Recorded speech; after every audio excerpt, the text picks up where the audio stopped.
Hi. So assuming you have access to a motorcycle and you want to ride, so now you're wondering about protective gear. So that involves a lot of things: your helmet, your jacket, your protective pants, boots, gloves. And if you can buy all of this together, that's great. But if you can't, then what do you start? How do you prioritize, and what do you start with first? So the first choice is pretty obvious. You know that you want to get a helmet. But now there are multiple types of helmets. So broadly, we'll classify them into three categories. This is what you'd call the open face. Uh, this is what you'd call a regular full face helmet. And this is what you'll call an adventure touring or a dual sport helmet. You can also remove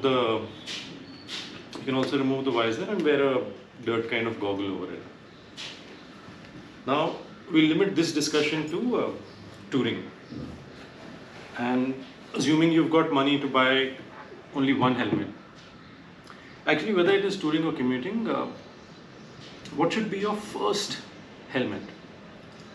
So the open face looks cool. It's definitely a lot more open around your face, so it's a lot. You can call it your first stepping stone, but I would not advise you to make this your only helmet. And the primary reason is one is simply the protection, because your face is totally exposed. You're going to get dirt, dust, and if you fall down with this helmet, you can still hurt your chin and your face like this. It's not pleasant. So when you start looking at multiple helmets, then you should consider an open face helmet as your choice to just go around town and look cool if you want to do that.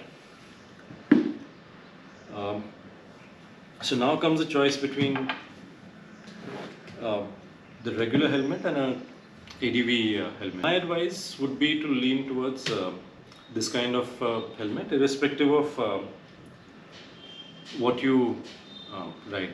Primarily because it's got a lot more space around, and you can use this both on an adventure bike or a street bike.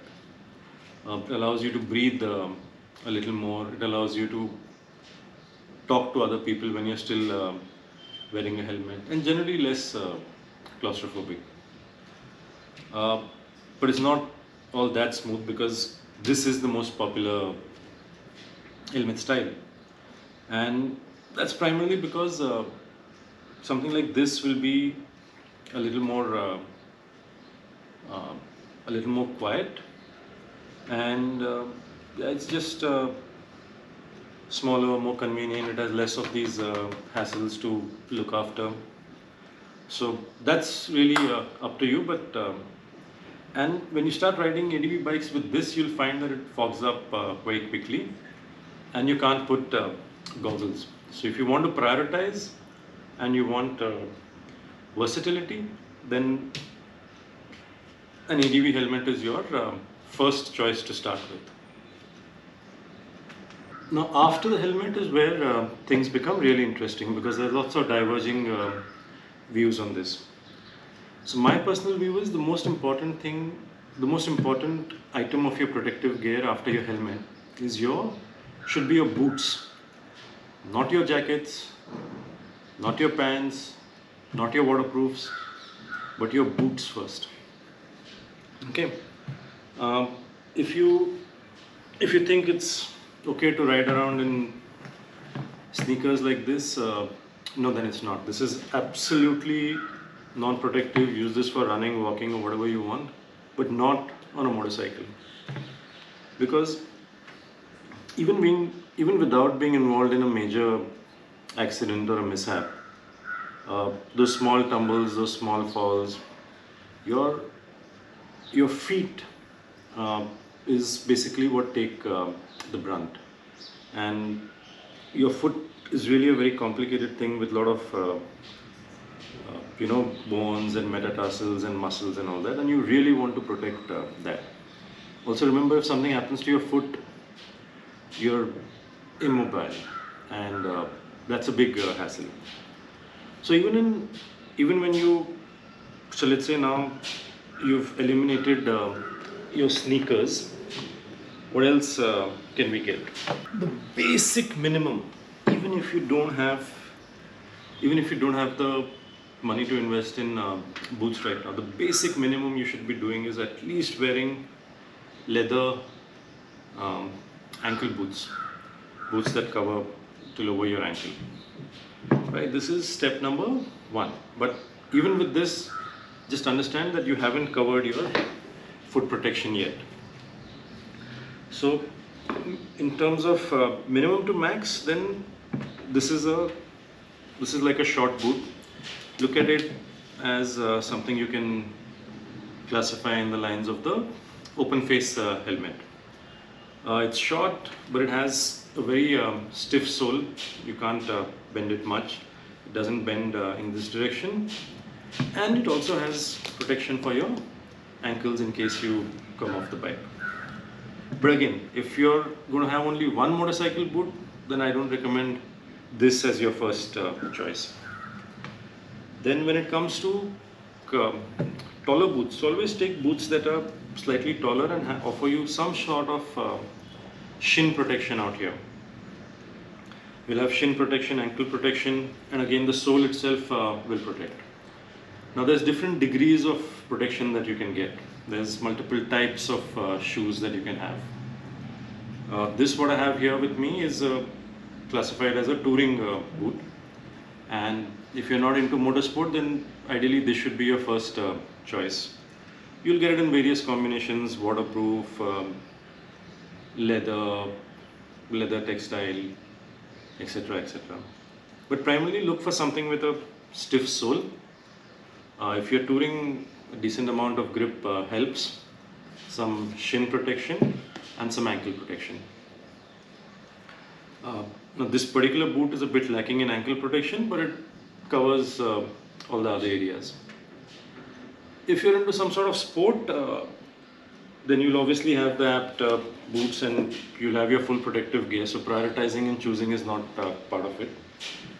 But I'll show you anyways. This is what you would wear for road racing and track, and it will do the job. So if you are into motorsport and you want to buy only one boot, then get the right kind of boot for your sport and just use it for touring. So it's not apt, but protection wise you're covered. The problem with wearing a really heavily protected road racing shoe for touring is that it often it doesn't stand the abuse that touring takes. So all the walking, all the putting your leg in slush and mud, and just general getting wet and dry and stuff like that. You will get some of these models in waterproof versions also, and it's okay unless you're really going into some rough ground. This is doable. The best in terms of protection is a motocross boot. So it's absolutely. I mean, I'm just going to hurt my hand if I keep knocking on it any further. The sole is not going to give at all. The toe box is going to be slightly large, so it's going to take some time to change your gears. Sometimes you'll have problem fitting your pants over this, and there are very few more waterproof versions available for this. But if you want the best in protection, then this motocross boot is what you want, and you can happily use it for touring. I do on so many occasions. So what we figured is the basic, even to ride around in the city or go around see your friends. And as a first choice, I would highly recommend a taller touring boot.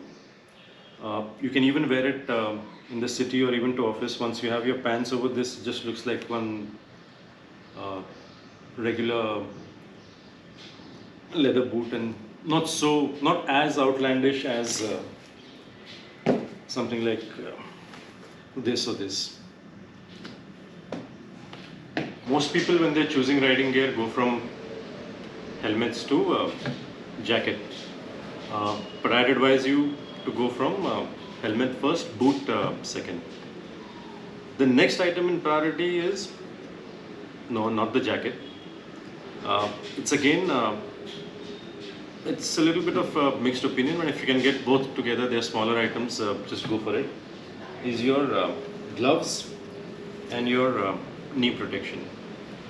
Now, sometimes knee protection comes in pants, but I always like to wear it separately because if I invest in a good knee protector, then I have the freedom to wear different types of pants and use the same protector everywhere. That way, it's a far more efficient model. And again, gloves. Why I always say boots and gloves before jacket is because not only will it give you the most vital protection, but it will also increase the confidence which you get when you're riding, especially after you're doing long distances or you're going slightly faster than normal. So apart from safety, there's also a very important aspect of confidence that comes in with your riding gear, and that confidence sort of it improves the way you ride also. It doesn't encourage you to take more risks, but you just feel more control, more calm, and it puts you in a better state to deal with whatever comes on the road. In terms of gloves, again, there's multiple types of gloves. This is a simple glove which we use for off-roading. It's got protection in terms of rubber here and there. It has a leather palm, but not much of a hard protection. But it's great for getting really fine control of your brake, clutch, throttle. So if you are in a situation where you really require very good control, then this is your choice of gloves. If you're going to do much higher speeds and you're going to be on tarmac, then choose something with a little more protection, especially on the knuckles, the fingers, and if you're worried about abrasion, if you're worried about sliding your hand on the road, then leather is always my first choice. So you really have to choose what. If it's really cold and wet, and these gloves are going to allow your hands to get wet, so basically you're not going to be comfortable. And if you're not comfortable, or if your hands get too cold, you're going to lose control. So at that point of time, you are now endangering yourself. So you need something in which you'll be comfortable. So something a little more insulated and waterproof does the job. But if you want your first and only glove, then I would suggest something like this with a little bit of leather, a little bit of protection, but still short and convenient. Of course, if you're into sport, you will have the apt kind of glove, and you can still use it for touring. There's nothing wrong with that. It's just not as might not be as comfortable in multiple situations, but at least you'll be protected. So there's no one glove solution as such. When it comes to gloves, I like to wear something that allows me good control on the motorcycle. I don't want a protective element causing my crash. Similarly, when it comes to knee guards, we have multiple types of knee guards. This is primarily a sleeve which you wear on your knee, strap it in and wear your pants over this. I'll show you how it looks.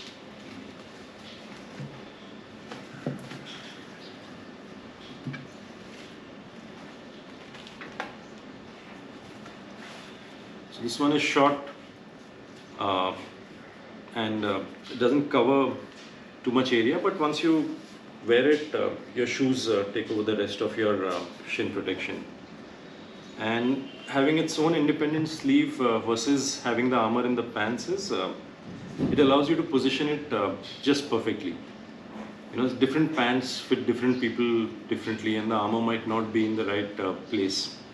Plus, if the pant is too loose, it might actually move at the time of impact, and you'll still get hurt. So, I highly recommend something like this to start off with.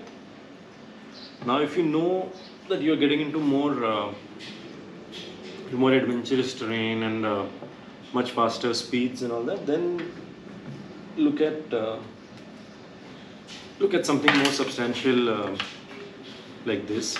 It will give you a lot more coverage than something like this. It also goes up in price depending on what brand and things. Uh, so it's a good it's a good knee guard, and just remember that it's a knee guard, not a knee brace.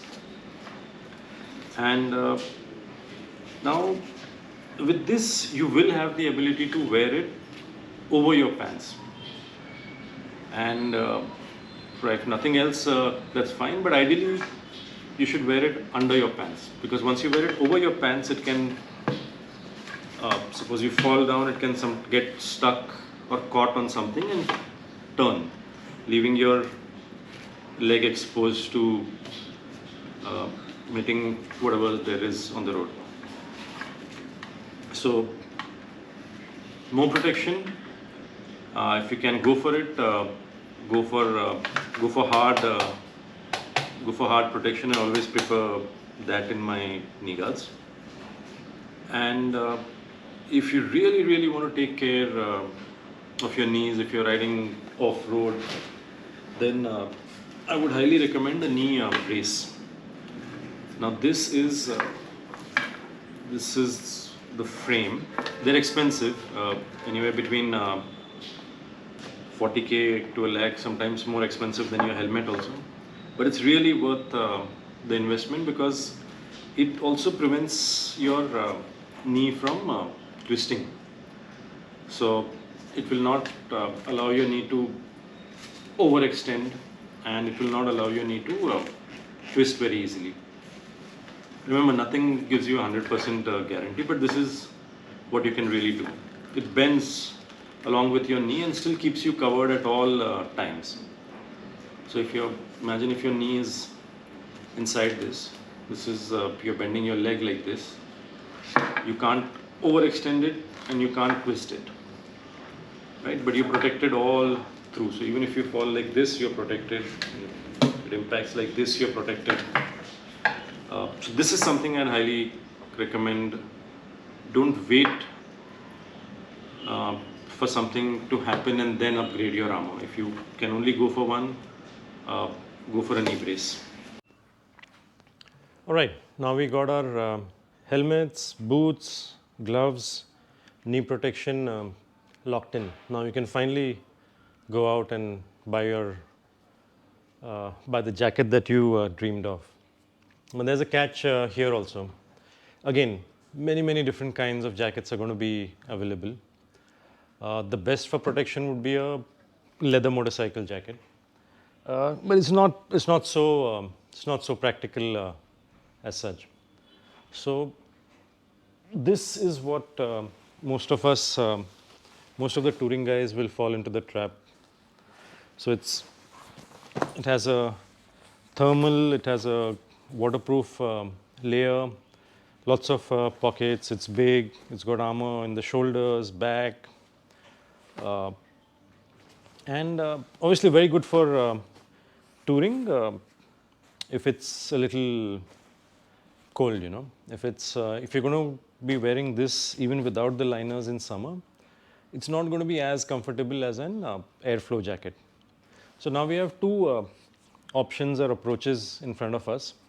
Either buy something like this, which you will be less inclined to use this when you're in your daily commute and when you're going on short rides and all. And especially in the warm weather, you'll find that even with all the venting and all that, a 3-season touring jacket doesn't work as well as a mesh jacket. So mesh jacket is very light, probably much shorter, but it has much better airflow. And I would recommend that a good protective mesh jacket be your first choice.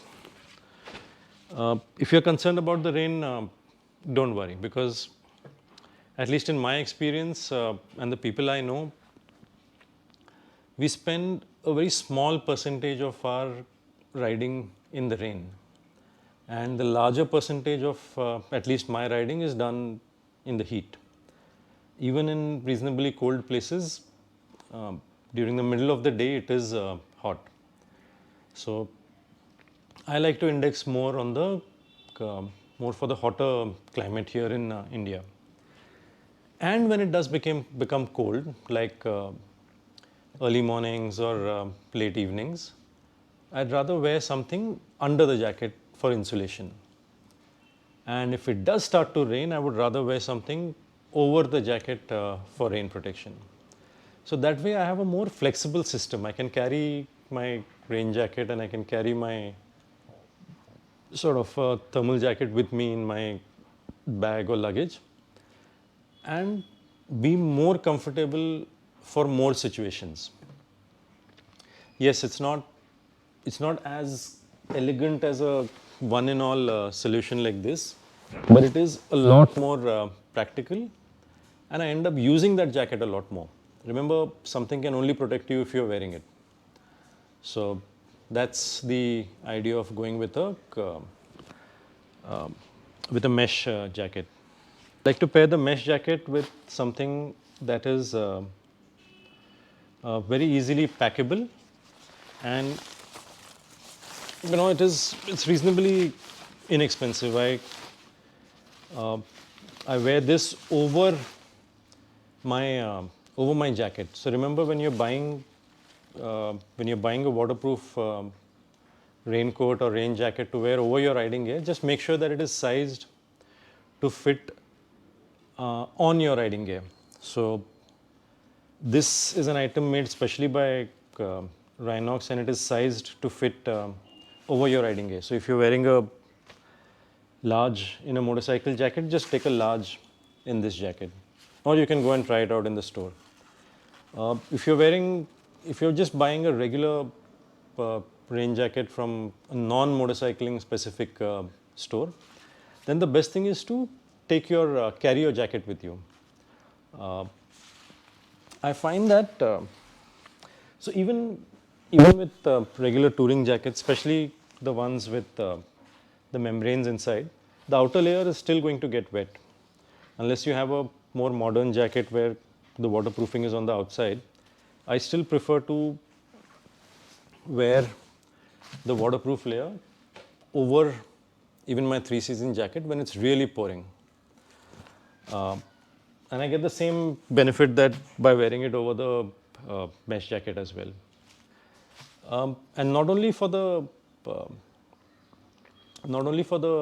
rain, but also for the cold. So this serves two purposes. If I wear this over my mesh jacket, I'm trapping air in between this layer and my body, and that acts as insulation. So first port of call is a waterproof outer layer, and if you still need more warmth, then you can still go for a thermal layer inside your mesh jacket. And now we've covered virtually everything. All that's left is the pants. Comes to pants, again you'll find a lot of variety. For a more casual sort of riding, you can wear your jeans with the armor. One step up would be specific motorcycle riding jeans, which are they're lined with Kevlar in the seats, in the knees, and they will also have an armor. They will also have a pocket where you can put your armor. But as we discussed earlier, I like to put my armor separately on my leg itself and then just wear my pants over that. Or if it's summer, then I mean, a motocross pant is great.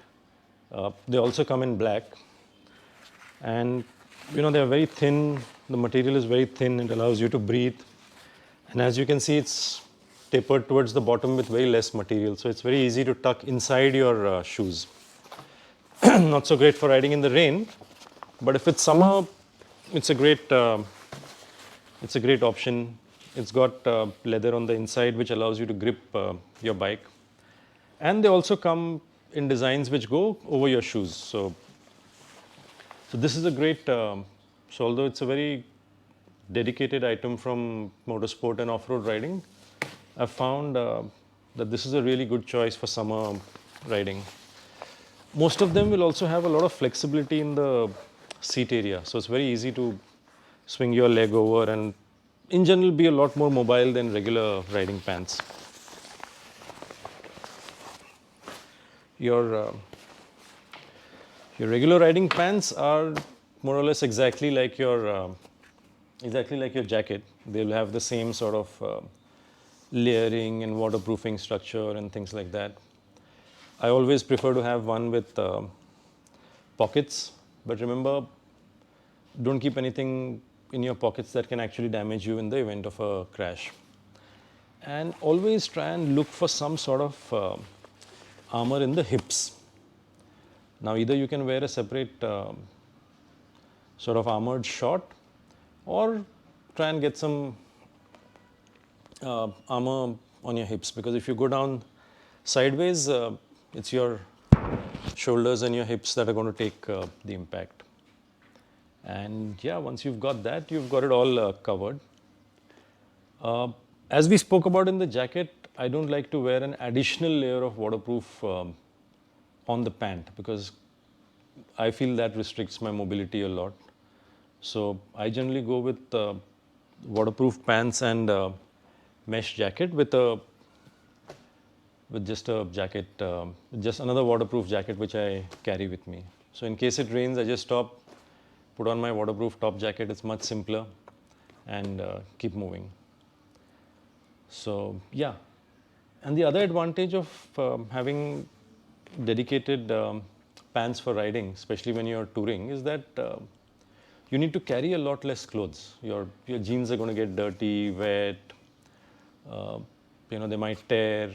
Can't use them for days and days. But once you have proper riding kit, as you finish your day, you just remove your riding kit, put it, store it somewhere, and you'll see that you're so fresh as opposed to riding without the proper kit.